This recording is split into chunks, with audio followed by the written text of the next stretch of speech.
Halo, halo, apa kabar Anda semua? Semoga selalu dalam keadaan sehat walafiat, tetap semangat. Kembali saya ajak ngobrol Anda bersama dengan Bung Rocky Gerung. Bung Rocky, saya banyak di Japri, bahkan juga kalau Anda perhatikan di konten kita banyak juga yang bertanya, itu emang boleh ada Gubernur Lemhanas itu jadi anggota tim kampanye gitu. Kan dia ternyata menjadi deputi tim kampanye di Ganjar gitu ya. Saya cari-cari aturannya, memang dibolehkan menteri itu jadi tim pemenangan begitu. Tetapi dia itu ya bolehnya pada hari libur saja. Kalau hari kerja dia harus cuti, itu pun maksimal 1 hari, katanya begitu.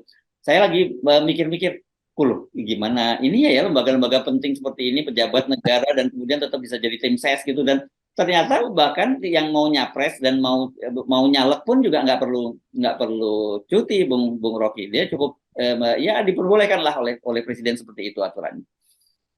Dan prinsipnya semua public servant, semua pejabat penyedia jasa publik itu harus fokus pada publik, bukan fokus pada politik. Itu disebut sebagai public servant tuh. Jadi sebetulnya nggak boleh, bahkan tukang martabak nggak boleh jadi tim sukses kalau dia martabaknya langganan istana misalnya. Itu juga nggak boleh, walaupun martabak itu perusahaan swasta kan.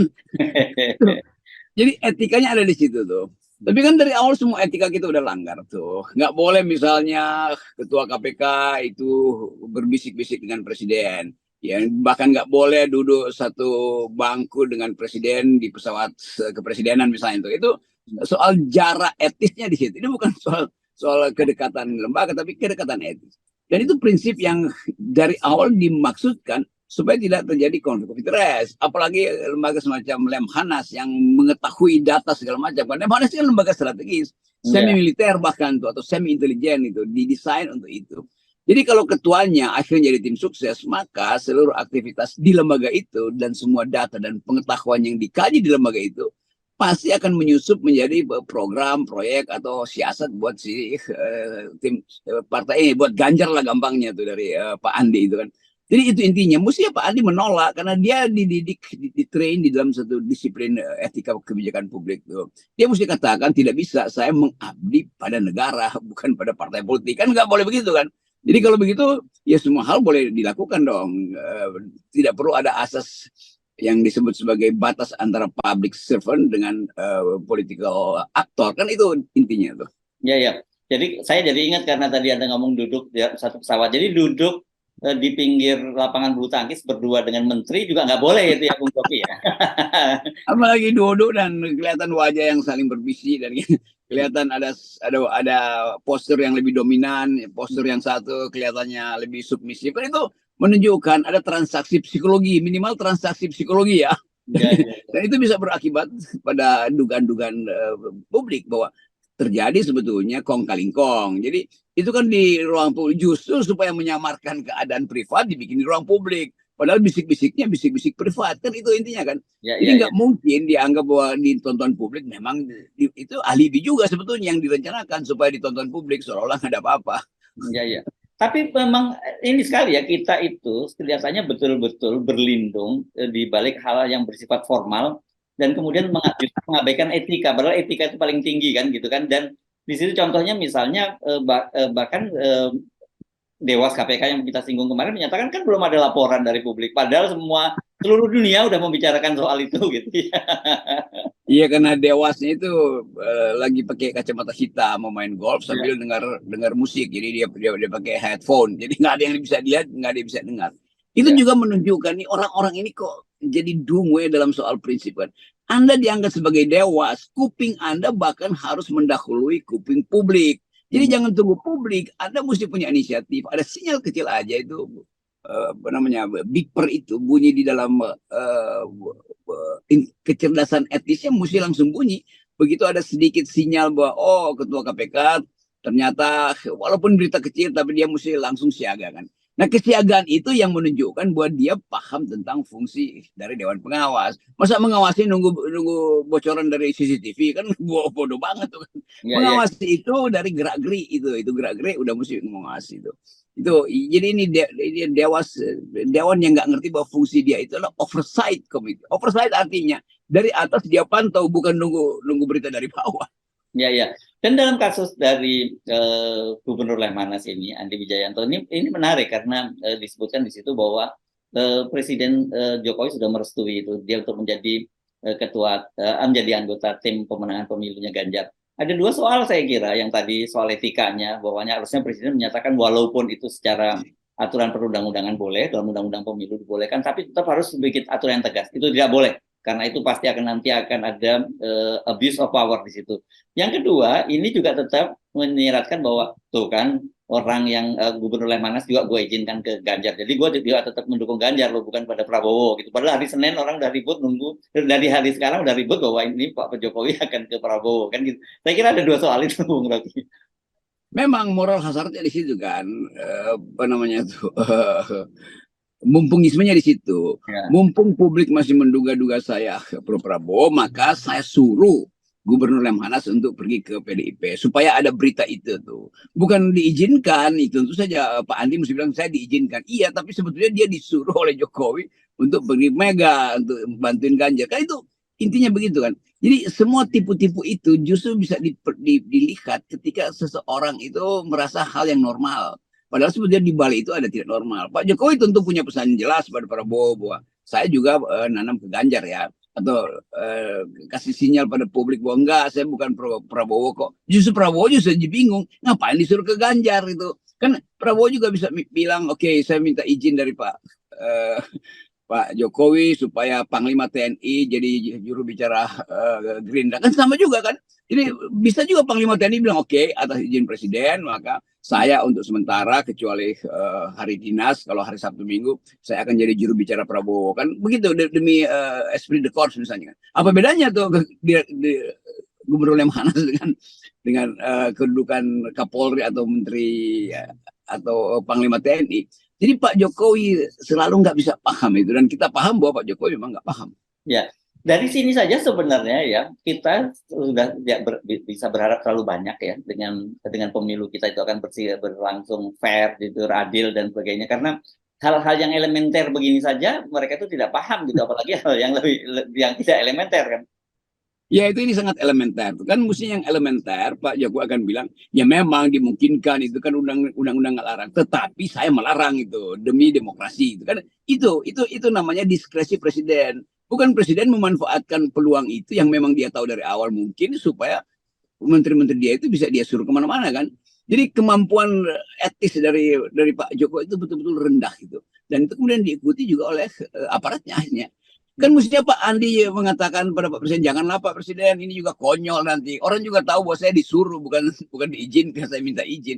Mana mungkin Pak Andi misalnya minta izin untuk sebagai Gubernur Lemhanas membantu Ganjar. Kan kita tahu kan etiknya Andi itu lumayan lah di atas rata-rata tuh. Nah itu yang menentukan sebetulnya. Jadi sinyal Jokowi tetap mau punya tangan kiri atau jari kaki kanan di Megawati itu dengan mengirim Andi kan. Jadi orang akan lihat, oh Pak Jokowi juga tidak sepenuhnya pro Prabowo. Ibu Mega senang, pasti nggak senang karena Ibu Mega tahu ini tipu-tipu nih. Tapi Ibu Mega juga jadi pragmatis kan, menganggap oh ya mungkin ada data baru yang bisa dia pakai dari kajian Lemhanas. Kan di situ konflik of, bukan sekedar konflik of interest, konflik of ethical behavior. Ya, ya. Memang kita tahu ya hubungan ya Pak, antara Andi Wijayanto dengan Ibu Megawati itu pasti dekat karena bapaknya dulu almarhum Pak Theo Safai kan memang salah satu kepercayaan dari Ibu Megawati. Tapi saya kira kan Andi ini seperti Anda sebutkan tadi kan dia ini generasi muda gitu yang dididik dalam lingkungan akademis ya gitu. Jadi harusnya dia juga memberikan value tersendiri yang berbeda dengan para orang tuanya gitu. Iya itu maksud saya, kalau Andinya Andi yang lain boleh aja lah. Tapi ini kan Andi yang juga di UI itu namanya bagus, reputasinya baik itu, dan kecermatan berpikirnya terandal, kemampuan prediksi bagus. Jadi semua kapasitas seorang intelektual ada pada si Gubernur Lemhanas ini, dan itu sebetulnya yang diinginkan publik supaya Gubernur Lemhanas kasih sinyal bahwa dia mewakili pikiran akademis, dia mewakili kondisi intelektual bangsa ini, karena itu dia menolak tuh. Tapi kelihatannya dia nggak bisa menolak karena kita tahu ya mungkin Andi juga ditaruh di situ atas perintah Jokowi kan, ditaruh di Lemhanas juga ditaruh di Ganjar, dan itu menunjukkan bahwa meritokrasi nggak jalan. tentu Pak Jokowi bisa punya macam-macam alasan tuh dengan secara formal tadi kan nggak dilarang tuh. Nanti juga bisa cuti, bukan soal itu. Soal prinsip dari Pak Jokowi yang nggak ngerti bahwa konflik of interest sudah terjadi. Begitu Andi yang adalah orang Jokowi ditaruh di Ganjar, kan itu dasarnya. Yang kedua, Andi yang juga sebetulnya harusnya independen secara moral, ternyata nggak independen juga. Jadi peristiwa-peristiwa ini menunjukkan bahwa cawe-cawe Jokowi itu betul-betul merusak demokrasi dan merusak etika publik. Iya, iya. Oke, saya kira kita penting sebentar ya kan kalau menyampaikan kepada mereka saya kira nggak ada gunanya begitu ya. Tapi Ya, tapi penting untuk kita tetap suarakan dan kita juga merenung sejenak gitu. Apa yang terjadi sesungguhnya dengan bangsa ini? Hal-hal yang seperti itu aja tidak bisa mereka pahami dan saya kira dengan melihat realitas yang hal semacam itu tidak dipahami oleh para petinggi atau pembesar negara kita, berat nih perjalanan kita sebagai bangsa itu masih jauh banget dari beradab gitu, apalagi menuju demokrasi yang ideal gitu, Bung Rocky. tetap orang akan kritik FN ngapain sih begituan masih persoalan kan nggak akan berubah. Oh bukan, FN juga tahu itu dari awal akan terjadi, bahkan bukan nggak berubah, akan terjadi. Tetapi justru karena akan terjadi dan akhirnya terjadi, maka FNN memberi catatan kaki bahwa kita sudah pernah ucapkan itu loh. Kan fungsi FNN bukan untuk menegur secara pragmatis, justru menegur secara value tadi. Supaya kita tinggalkan satu jejak pikiran. Satu waktu orang akan cari apa yang pernah bersuara, nggak ada, pernah FN pernah memprotes itu tuh. Walaupun memang nggak ada efeknya nanti, tetapi kita nggak nunggu efeknya. Kita nunggu dukungan publik terhadap pandangan hari ini yang kita bahas, itu bahwa konflik of interest terjadi sejak seseorang ditaruh di sebuah lembaga publik kemudian disuruh pindah ke sebuah lembaga politik.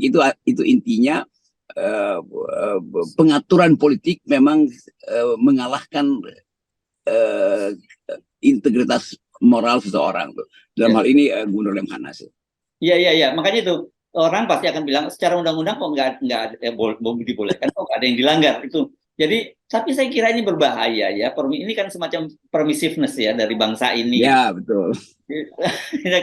Kalau kita apa-apa dikit permisif ya bakal hancur. Kita sudah bisa membayangkan kemana arahnya bangsa ini menuju.